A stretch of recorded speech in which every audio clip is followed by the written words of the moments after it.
मौनी अमावस्या का रहस्य क्या है, इसकी शुरुआत कैसे हुई, आज मैं तुम्हें एक ऐसी कहानी सुनाने जा रहा हूँ जो सदियों पुरानी है, जो हमारी आस्था की नींव में बसी है, जो हर साल माघ के महीने में हमें याद दिलाती है कि मौन की शक्ति कितनी अपरंपार होती है। ये कहानी है मौनी अमावस्या की, उस पवित्र दिन की जब सूर्योदय से पहले बिना एक शब्द बोले मौन रहकर पवित्र नदियों में स्नान किया जाता है।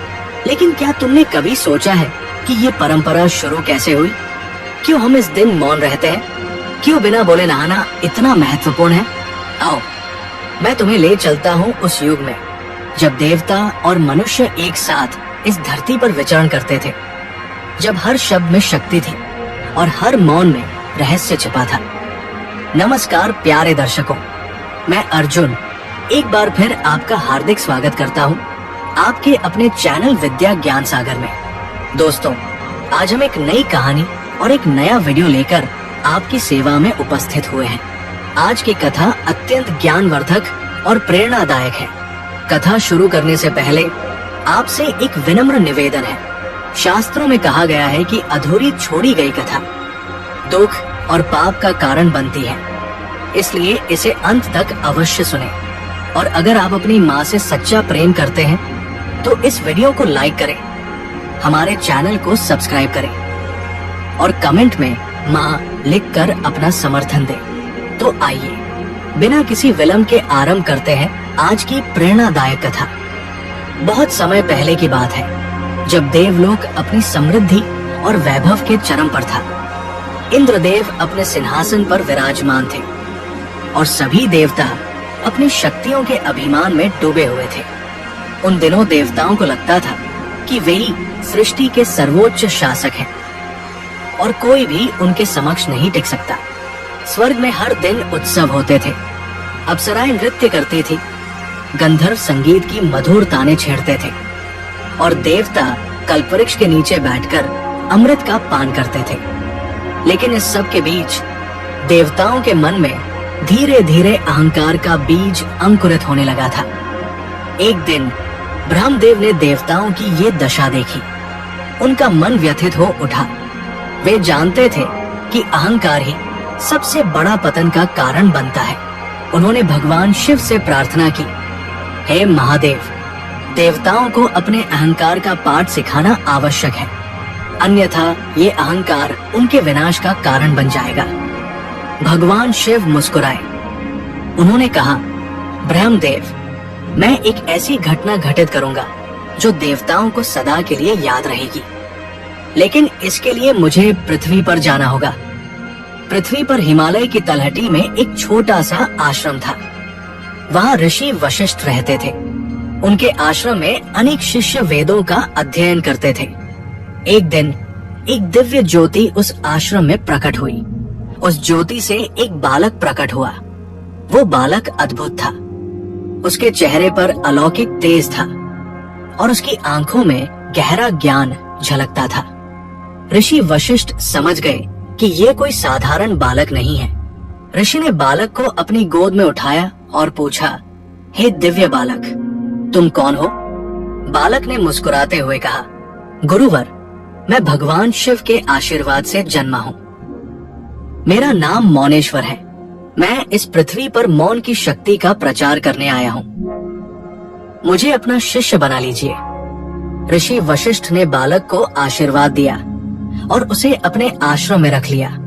मौनेश्वर बचपन से ही अद्भुत बालक था। वो बहुत कम बोलता था, लेकिन जब भी बोलता उसके शब्दों में गहरा अर्थ छुपा होता था। वर्षों तक मौनेश्वर ने वेदों का अध्ययन किया। उसने योग और तपस्या में महारत हासिल की। लेकिन सबसे बड़ी बात यह थी कि उसने मौन की अद्भुत शक्ति को पहचाना। वो जानता था कि मौन केवल चुप रहना नहीं है, बल्कि ये आत्मा की सबसे गहरी अवस्था है, जहाँ व्यक्ति परमात्मा से जुड़ता है। जब मौनेश्वर युवा हुआ तो उसने अपने गुरु से आज्ञा ली और घोर तपस्या के लिए हिमालय की गुफाओं में चला गया। वहाँ उसने 12 वर्षों तक कठोर तपस्या की। वो पूरी तरह से मौन में रहा। उसने न तो कोई शब्द बोला, न किसी से कोई बातचीत की। उसका पूरा ध्यान केवल परमात्मा पर केंद्रित था। मौनेश्वर की तपस्या इतनी प्रबल थी कि उसकी ऊर्जा तीनों लोकों में फैल गई। स्वर्ग में देवताओं के सिंहासन हिलने लगे। इंद्रदेव चिंतित हो उठे। उन्होंने कहा, ये मौनेश्वर नाम का तपस्वी अपनी तपस्या से हमारे सिंहासन को खतरे में डाल रहा है। हमें कुछ करना होगा। देवताओं ने एक सभा बुलाई। उन्होंने तय किया कि वे मौनेश्वर की तपस्या भंग करेंगे। इंद्रदेव ने अप्सरा मेनका को बुलाया और कहा, तुम्हें पृथ्वी पर जाना होगा और उस तपस्वी मौनेश्वर की तपस्या भंग करनी होगी। मेनका ने इंद्रदेव से कहा, देवराज, मैं अनेक ऋषियों की तपस्या भंग कर चुकी हूँ, लेकिन ये तपस्वी अलग है। मैंने सुना है कि वो पूर्णतः मौन में है। उसके मन में कोई विकार नहीं है। मैं नहीं जानती कि मैं सफल हो पाऊंगी या नहीं। इंद्रदेव ने कहा, तुम्हें जाना ही होगा। ये देवताओं के अस्तित्व का सवाल है। मेनका अनिच्छा से पृथ्वी पर आई। उसने हिमालय की उस गुफा को खोजा जहां मौनेश्वर तपस्या कर रहा था। जब उसने मौनेश्वर को देखा तो वो स्तब्ध रह गई। मौनेश्वर समाधि में बैठा था। उसका चेहरा शांत था, लेकिन उसके चारों ओर एक दिव्य आभा मंडल था। ऐसा लग रहा था जैसे वो इस संसार का नहीं, किसी और ही लोक का प्राणी है। मेनका ने अपना नृत्य शुरू किया। उसने सबसे मोहक गीत गाए। उसने अपनी सारी कलाएं दिखाई, लेकिन मौनेश्वर की समाधि में कोई अंतर नहीं आया। उसकी आंखें बंद थीं और उसका मन पूरी तरह से परमात्मा में लीन था। दिन बीते, सप्ताह बीते, महीने बीत गए, लेकिन मौनेश्वर की समाधि नहीं टूटी। आखिरकार मेनका थक गई। उसने इंद्रदेव को संदेश भेजा, देवराज, मैं असफल रही हूँ। ये तपस्वी किसी और ही धातु का बना है। उसे कोई भी मोह प्रभावित नहीं कर सकता। इंद्रदेव क्रोधित हो गए। उन्होंने कामदेव को बुलाया और कहा, तुम्हें जाना होगा और अपने पुष्प बाणों से मौनेश्वर की तपस्या भंग करनी होगी। कामदेव भी पृथ्वी पर आए। उन्होंने अपने 5 पुष्प बाणों को साधा और मौनेश्वर की ओर छोड़ा, लेकिन एक अद्भुत घटना घटी। जैसे ही बाण मौनेश्वर के निकट पहुंचे, वे वहीं जलकर राख हो गए। मौनेश्वर की तपस्या की अग्नि इतनी प्रचंड थी कि किसी भी प्रकार का विकार उसके पास आते ही नष्ट हो जाता था। कामदेव भी हारकर वापस चले गए। देवताओं में हड़कंप मच गया।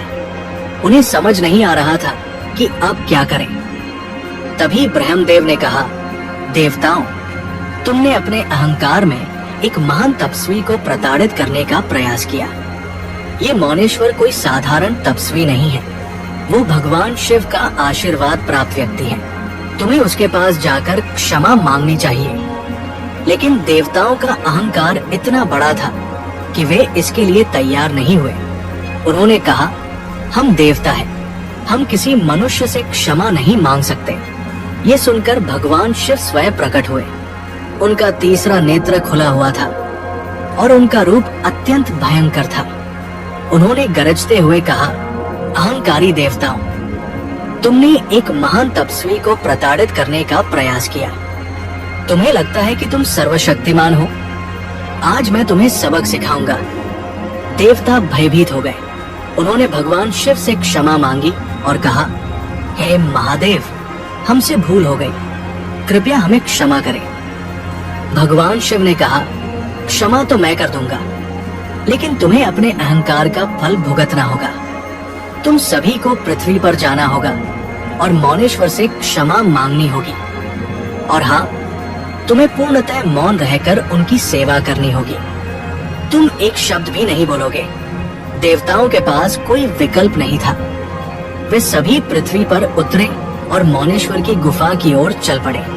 इंद्रदेव, अग्निदेव, वरुण देव, वायुदेव सभी वहां पहुंचे। जब मौनेश्वर ने अपनी समाधि तोड़ी तो उसने देखा कि देवता उसके सामने नतमस्तक खड़े हैं। वो समझ गया कि ये भगवान शिव की लीला है। मौनेश्वर ने मौन में ही देवताओं को आशीर्वाद दिया। देवताओं ने भी मौन रहकर उसकी सेवा शुरू की। इंद्रदेव ने गुफा की साफ सफाई की, अग्निदेव ने भोजन बनाया, वरुण देव ने जल लाया, और वायुदेव ने गुफा को शीतल किया। ये सिलसिला 1 माह तक चला। इस पूरे समय में किसी भी देवता ने एक शब्द नहीं बोला। उन्होंने मौन की शक्ति को महसूस किया। उन्हें एहसास हुआ कि मौन में कितनी गहराई है, कितनी शांति है और कितना ज्ञान है। जब 1 माह पूरा हुआ तो मौनेश्वर ने पहली बार अपना मुख खोला। उनकी वाणी में अद्भुत शक्ति थी। उन्होंने कहा, देवताओं, तुमने मौन की शक्ति को पहचाना है। अहंकार मनुष्य का सबसे बड़ा शत्रु है। जब व्यक्ति अहंकार में डूब जाता है तो वो अपनी वास्तविकता भूल जाता है। मौन वह अवस्था है जहाँ अहंकार समाप्त हो जाता है और व्यक्ति अपने सच्चे स्वरूप को पहचानता है। देवताओं ने मौनेश्वर के चरणों में सिर झुकाया और क्षमा मांगी। उन्होंने कहा, हे महान तपस्वी, हमसे भूल हुई। हम अपने अहंकार में अंधे हो गए थे। आपने हमें जीवन का सबसे बड़ा पाठ सिखाया है। जब देवता वापस स्वर्ग जाने लगे तो भगवान शिव पुनः प्रकट हुए। उन्होंने कहा, देवताओं, तुमने मौन का पाठ सीखा है, लेकिन तुम्हारे इस अहंकार को सदा के लिए याद रखने के लिए एक चिन्ह होना चाहिए। भगवान शिव ने चंद्रदेव को बुलाया और कहा, चंद्रदेव, तुम आकाश में सबसे सुंदर और प्रकाशमान हो, लेकिन तुम भी अहंकार से ग्रस्त हो। आज से हर माह की अमावस्या को तुम पूर्णतः अदृश्य हो जाओगे। ये तुम्हारा अहंकार का प्रायश्चित होगा। और जिस अमावस्या को तुम अदृश्य होगे, उस दिन मनुष्य मौन रहकर अपने अहंकार को नष्ट करेंगे। इस दिन को मौनी अमावस्या कहा जाएगा। चंद्रदेव ने भगवान शिव से प्रार्थना की, हे महादेव, ये बहुत कठोर दंड है।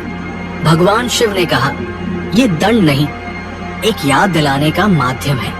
जब भी तुम अदृश्य होगे तब मनुष्य और देवता दोनों को याद आएगा कि अहंकार कितना विनाशकारी होता है और मौन की शक्ति कितनी महान है।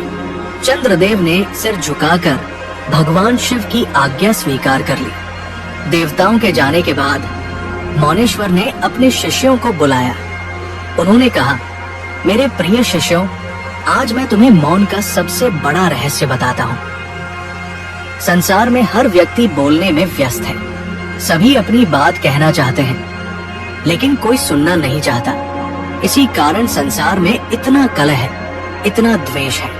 हर अमावस्या को जब चंद्रमा अदृश्य हो जाता है, तब मनुष्य को मौन रहना चाहिए। उस दिन उसे अपने भीतर झांकना चाहिए। उसे अपने कर्मों का हिसाब करना चाहिए। उसे अपने अहंकार को त्यागना चाहिए। ये दिन आत्मशुद्धि का दिन है, आत्मचिंतन का दिन है। शिष्यों ने पूछा, गुरुदेव, क्या मौन रहने से सचमुच मनुष्य का कल्याण हो सकता है? मौनेश्वर मुस्कुराए और बोले, मेरे प्रिय शिष्यों, मैंने 12 वर्षों तक मौन की साधना की। उस मौन में मुझे वो सब कुछ मिला जो संसार की सारी वाणी नहीं दे सकती थी। मुझे शांति मिली, ज्ञान मिला और सबसे बड़ी बात, मुझे परमात्मा का साक्षात्कार हुआ। मौन वो सीढ़ी है जो मनुष्य को परमात्मा तक ले जाती है। अब मैं तुम्हें बताता हूँ कि मौनी अमावस्या का व्रत कैसे किया जाए। पहला नियम है संकल्प। पहले दिन से ही मन में संकल्प करो कि मैं मौनी अमावस्या को पूर्ण मौन में रहूंगा। संकल्प बहुत शक्तिशाली होता है। जब तुम संकल्प करते हो तो तुम्हारा पूरा अस्तित्व उस दिशा में चलने लगता है। दूसरा नियम है तैयारी। मौनी अमावस्या से एक दिन पहले सात्विक भोजन करो। मांस, मदिरा, तामसिक भोजन से दूर रहो। अपने मन को शुद्ध करो। क्रोध, लोभ, मोह से दूर रहो। तीसरा नियम है मौन का पालन। अमावस्या की शाम से ही मौन शुरू कर दो। रात भर मौन में रहो। सुबह सूर्योदय से पहले उठो और बिना कुछ बोले नदी की ओर निकल जाओ। चौथा नियम है पवित्र स्नान। नदी में प्रवेश करते समय मन में प्रार्थना करो, हे पवित्र जल, मेरे सारे पापों को धो दो, मेरे मन को शुद्ध कर दो। 3 बार डुबकी लगाओ।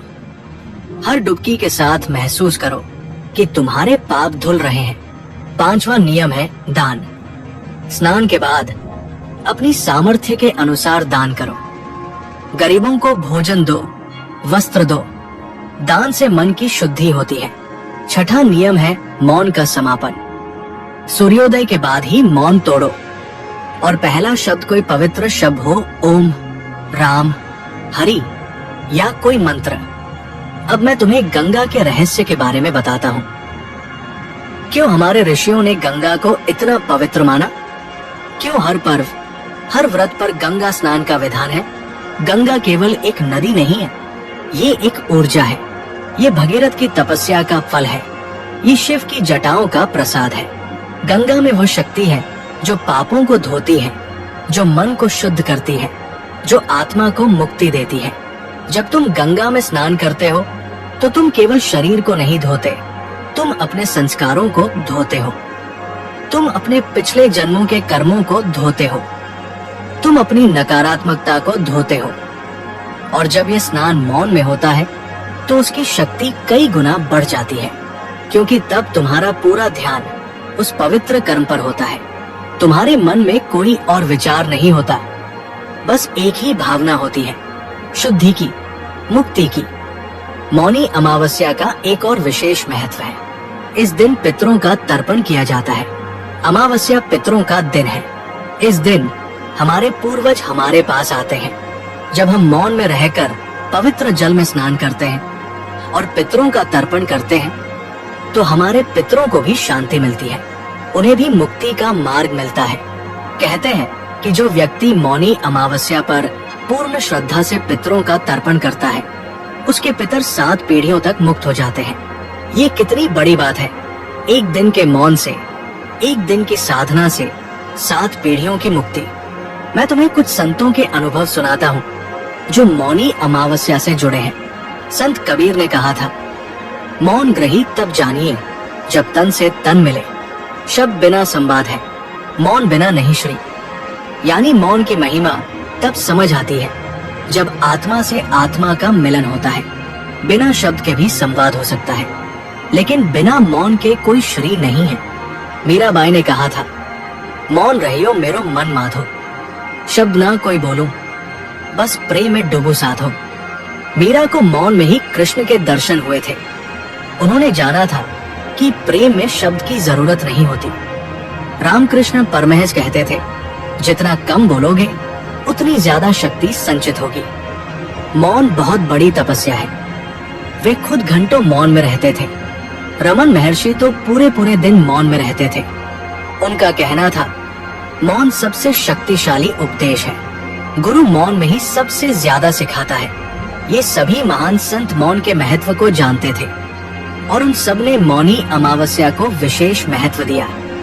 मौनी अमावस्या का स्त्रियों के लिए विशेष महत्व है।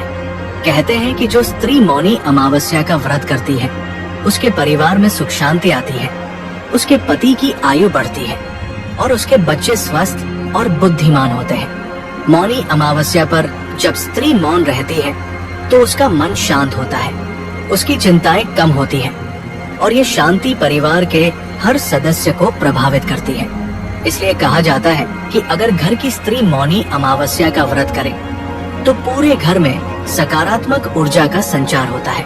मौनी अमावस्या का ये रहस्य सदियों से चला आ रहा है और युगों तक चलता रहेगा।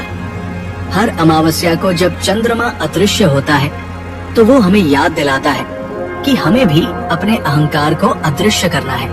भगवान शिव की ये लीला, मौनेश्वर का ये त्याग और देवताओं की ये शिक्षा सदा के लिए हमारे हृदय में अंकित रहे और हम सब मिलकर मौनी अमावस्या के इस पावन दिन को मनाते रहें, न केवल एक परंपरा के रूप में बल्कि एक आध्यात्मिक साधना के रूप में, क्योंकि अंत में यही सत्य है, मौन में ही परमात्मा है, मौन में ही शांति है, मौन में ही मुक्ति है। शांति शांति शांति।